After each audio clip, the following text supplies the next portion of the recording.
Hello, lovely ladies. It's Julie here, your Seint makeup artist. And oh, happy day. I am here to give you a tutorial on some common trouble spots that I hear from clients. And also, these are some of the things that I experienced when I first started using Seint. So I'm hoping this is helpful to you. First and foremost, use good skincare. Ladies, I can't stress that enough. If you are not cleansing your face daily, if you're not exfoliating to get off the dead skin, a lot of women think they have dry skin, they actually have dead skin. So you need to exfoliate to keep your skin healthy and do that once or twice a week. And you need to hydrate. And it doesn't matter if you have oily skin or normal or dry skin. A lot of women who are oily are actually, their skin is dehydrated. And so you need to hydrate your skin.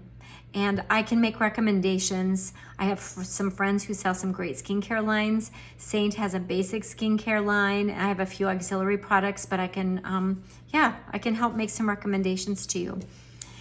Second, a common problem is applying too much.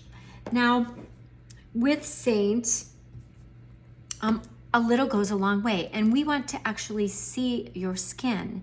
So it's better, and I see this over and over again, where women are applying way too much. So when you swipe it into the product, or if you use your finger, go light.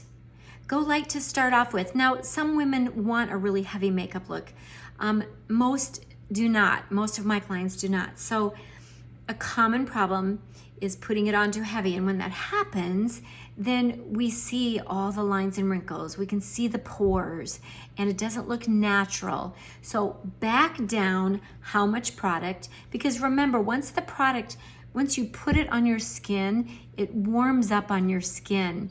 And so you can, I like, as I've showed you in my tutorial, my video, I like to put all the product on and then start blending it in.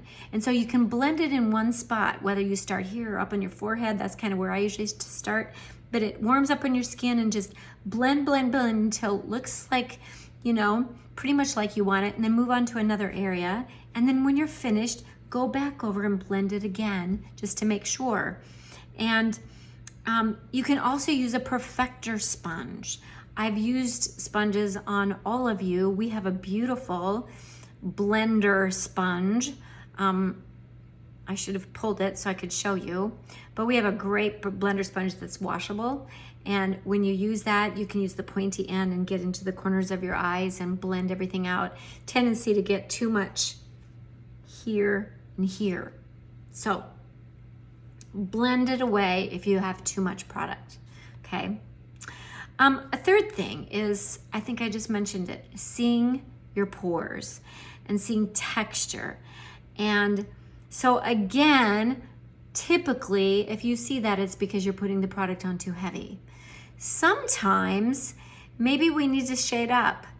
As seasons change, our color palette changes, and so sometimes we have to shade up or shade down. So anyway, if you see texture, if you see pores, then you're still probably applying too much product. Number 4, the product not staying on. Ladies, set your makeup. So if you're more oily, usually my oily clients will want to set it with a setting powder. We have a beautiful, it's called vanilla setting powder.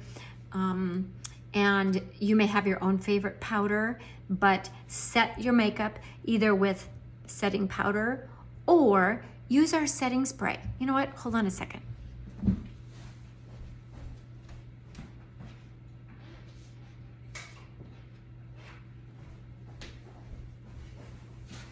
I'm back.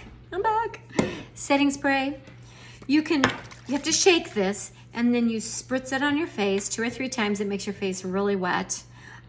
My favorite way to set it these days is to spritz it a couple times on your sponge and then set it like this. But setting your makeup will help your makeup to have staying power, guaranteed. It will.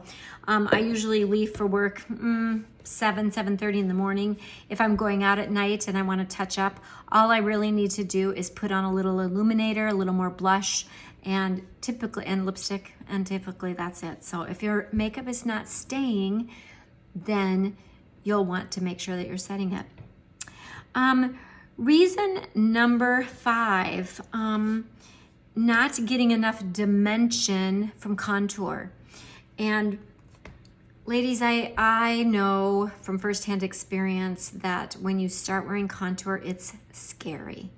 So I usually start my clients who have not worn contour with a lighter contour. Don't be afraid to go darker next time that you order. But also don't be afraid to make it a little bit darker when you apply it on, and don't blend it entirely away such that it totally disappears. You want to see some of that contour. You can tell that I've got contour on. So if you're not getting enough dimension, I'm gonna say don't be afraid of contour. Don't be afraid of that product. It's amazing. I love what it's done to my face. Got a little heavier here today, I think. Number 6, the product seems too stiff. I've heard this from a few people, and I even, like the contour is a little bit stiffer.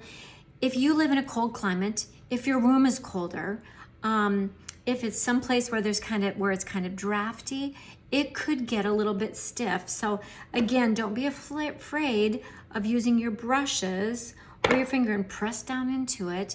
But also, I've done this every now and again where you can take your blow dryer and just hold it over your palette for about 8 to 10 seconds, and it kind of warms it up.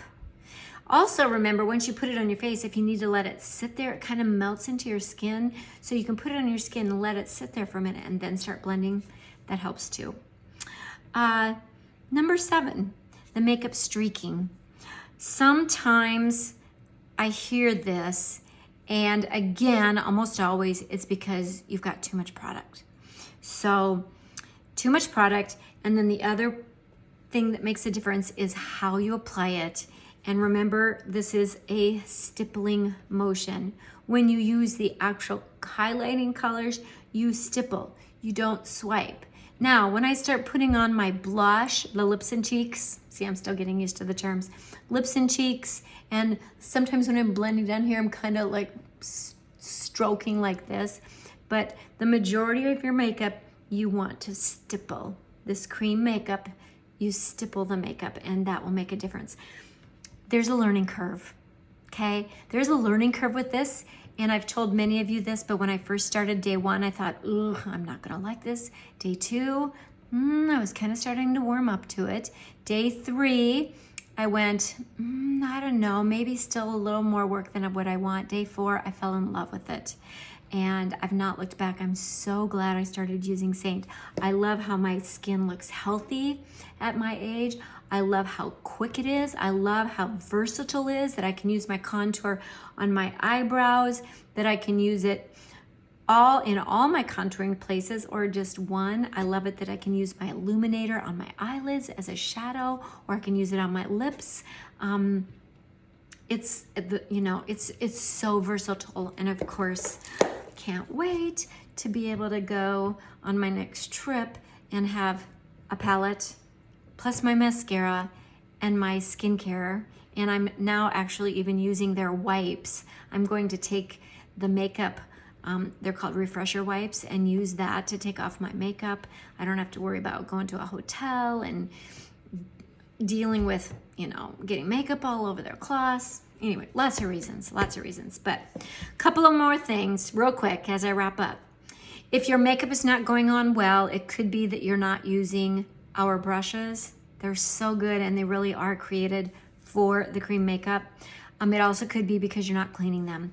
And so if you don't have the brush cleaner, and if you don't clean your brush every week or 2, start cleaning your brushes. It makes a big difference to get all of that excess makeup out of the brush. And spritz it on the brush, wipe it on a washcloth. These brushes are so good, love them. All right. Well, I hope that is helpful for you today. Of course, if you have any other questions, if you need any other help with problem solving, reach out to me, and I would love to be your Seint artist for life. Thanks, ladies.